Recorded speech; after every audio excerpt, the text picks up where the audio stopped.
Olá! No NBR Entrevista de hoje vamos falar sobre economia solidária, um jeito diferente de produzir, vender, comprar e trocar o que é preciso para viver. Nos últimos anos, o modelo vem se apresentando como alternativa inovadora de geração de emprego e renda com inclusão social. Aqui no estúdio recebemos Paul Singer, secretário nacional de Economia Solidária do Ministério do Trabalho e Emprego. Olá, secretário, seja bem-vindo ao NBR Entrevista. Muito obrigada pela sua presença. Eu agradeço pelo convite, obrigado. Bom, um jeito diferente de produzir, de vender, de comprar, de trocar. Como é que a economia solidária funciona na prática? Ela funciona em empreendimentos que são, em geral, cooperativas. Não necessariamente, é a preferencial. É que a cooperativa é propriedade dos que trabalham. Não há capitalistas, não há capital. Não há patrão. Não há patrão. E a característica fundamental, ninguém obedece porque ninguém manda. Agora, de onde é que surgiu esse movimento e como é que ele chegou aqui no Brasil? Ele surgiu da iniciativa de cerca de 30 operários em 1844, na Inglaterra, numa cidade industrial lá, que fizeram greve e perderam a greve e perderam os empregos. Então, eles, obtiveram uma doação do sindicato deles de um saco de farinha e com ele eles criaram a primeira cooperativa. Ela é considerada hoje a mãe de todas as cooperativas, porque os princípios do cooperativismo hoje são exatamente aqueles que eles em 1844 adotaram. Quais são esses princípios? A porta aberta significa que qualquer pessoa que pertence a uma cooperativa pode sair, quando desejar, sair com capital. As pessoas participam com o capital. Então, ela sai em condições, naturalmente, de não acabar com a cooperativa, mas sai. E é porta aberta para pessoas que precisam o tempo todo. Esse é um princípio do cooperativismo. É o tal da solidariedade. E como é que esse movimento chegou aqui no Brasil? Ela chegou no Brasil quando nós estávamos numa situação semelhante ao que nós estamos hoje. Foi depois do segundo choque do petróleo, 1981, ainda no regime militar, em que depois de dois choques do petróleo, os países importadores de petróleo pagaram 5 vezes mais pelo petróleo e só puderam se endividar. Não tinha dinheiro para comprar esse petróleo e desde então nós sabemos que o petróleo não tem substituto.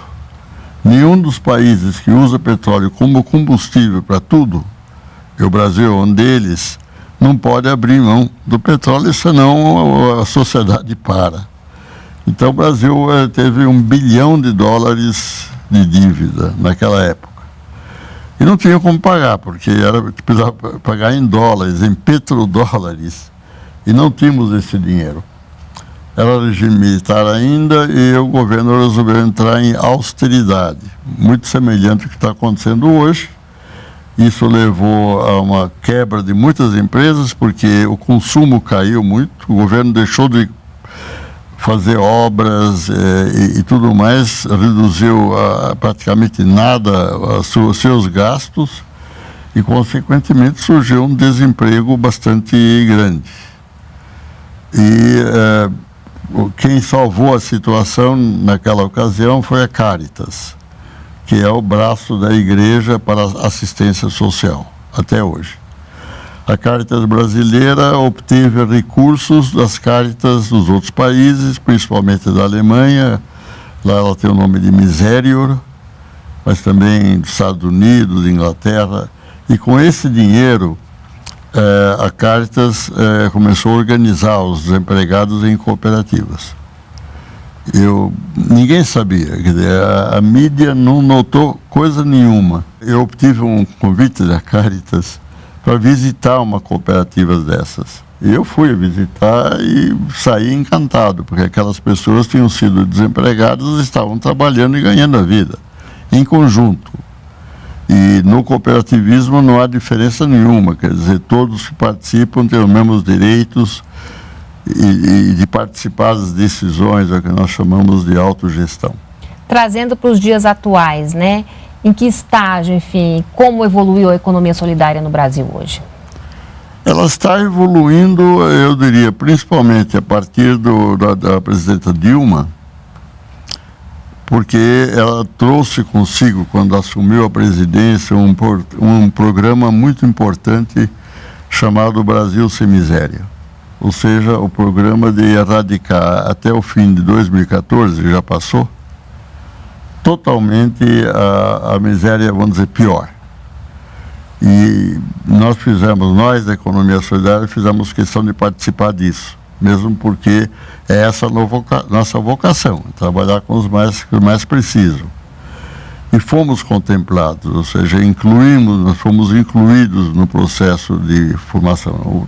O programa já terminou, mas não inteiramente, mas realmente reduzimos em mais de 50% a miséria mais profunda no nosso país. O Brasil tem boas experiências nessa área da economia solidária? Eu diria que sim, e são modelares no mundo inteiro. Por Nós exemplo? somos vistos.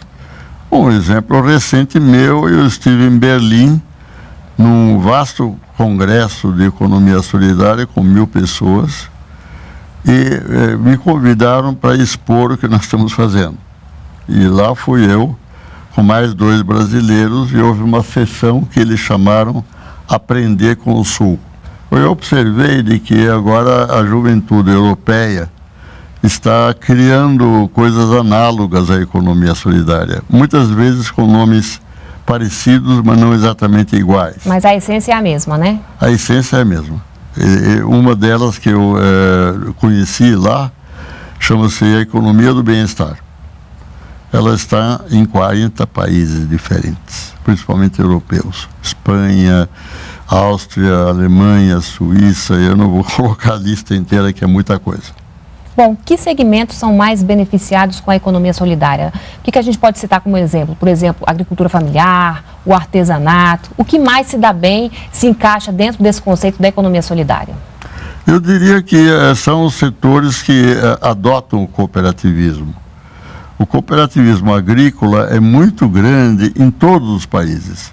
Estados Unidos, que é fundamentalmente um país capitalista, a agricultura é toda cooperativa. O Canadá é a mesma coisa. E os países escandinavos, eu não vou me estender mais, mas a situação do Brasil, os nossos agricultores familiares são membros de cooperativas, tem uma lógica, não é meramente imitação. É porque são pessoas relativamente pobres, mas que ao trabalhar juntos e se ajudar mutuamente conseguem avançar bem até.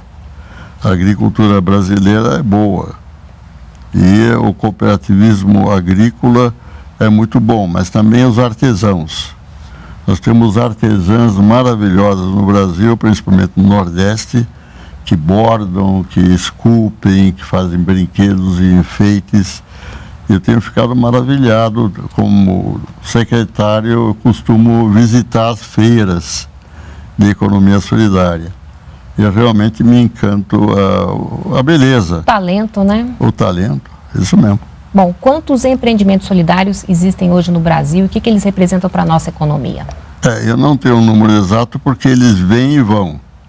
Agora, houve ainda em 2010 um levantamento, o que nós chamamos de mapeamento, que trouxe um número aproximado de 30 mil empreendimentos e cerca de 3 milhões de pessoas que atuam nesses empreendimentos. O Brasil tem vocação para a economia solidária? Na minha opinião, muita. Inclusive porque quando nós criamos a economia solidária, lá por volta dos anos 80, nós obtivemos um grande apoio da sociedade civil. A igreja nem se fala, que é extremamente importante no Brasil e nos deu até o exemplo de como fazer.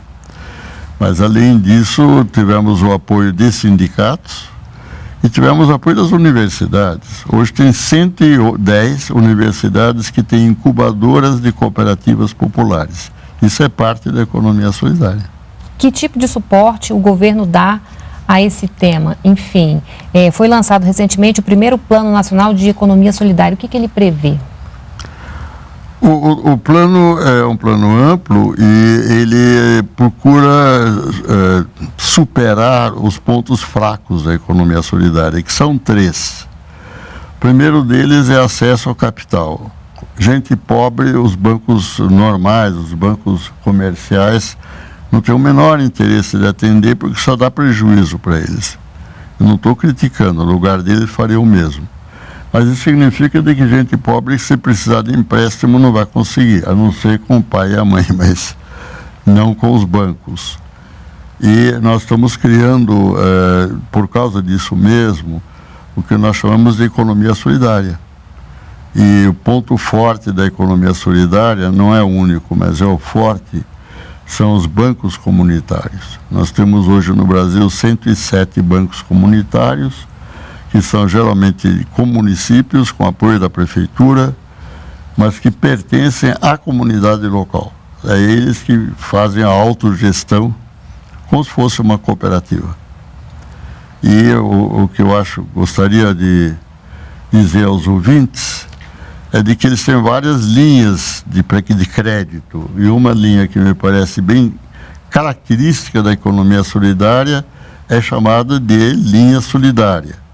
E quem decide se a pessoa recebe ou não são grupos de mulheres, são comissões em que geralmente são mulheres. Quem é que pede? São pessoas que estão numa situação de emergência. Tem uma pessoa doente e eles não têm dinheiro para internar. Ou então alguém sofreu um acidente. Enfim, situações meio trágicas em que as pessoas não têm como. Aí a cooperativa dá o empréstimo necessário sem se preocupar se isso vai ser devolvido. Bom, para a gente encerrar nossa entrevista, quais são os desafios do Brasil nessa área? Eu diria que o desafio é basicamente superar essa dificuldade de acesso a capital. Em segundo lugar, o desafio de vender o que nós produzimos, o que a economia solidária produz. Por quê? Porque no mercado, o mercado é grande, há muitos concorrentes, é preciso muito dinheiro. Se gasta enorme quantidade em propaganda comercial. Nós não gastamos, não temos recursos para isso. Nós estamos tendo já o apoio dos maristas, trabalham conosco desde a criação da Secretaria em 2003 e são especialistas em comercialização. E tem nos dado um apoio preciosíssimo. E estamos vendendo, bem ou mal, mas estamos vendendo. A outra dificuldade grande que nós temos é o conhecimento. As pessoas da economia solidária têm pouca escolaridade. Tem que qualificar, né? Tem que qualificar, se Deus quiser, mas aí dependemos do Ministério da Educação e coisas por aí. Mas isso é um dos pontos fracos que provavelmente o programa procura resolver. São 3: acesso ao capital, acesso ao mercado, acesso ao conhecimento. Tá certo, então. Muitíssimo obrigada pela sua participação aqui no NBR Entrevista e até uma próxima oportunidade. Eu agradeço por meu lado, gostei da oportunidade e espero que a gente possa repetir. Sempre bem-vindo. Obrigada mais uma vez. Bem, outras informações no site do Ministério do Trabalho e Emprego, e para rever essa entrevista é só acessar o canal da TV NBR no YouTube. Muito obrigada pela companhia e a gente se vê no próximo programa. Continue aqui na NBR, a TV do Governo Federal.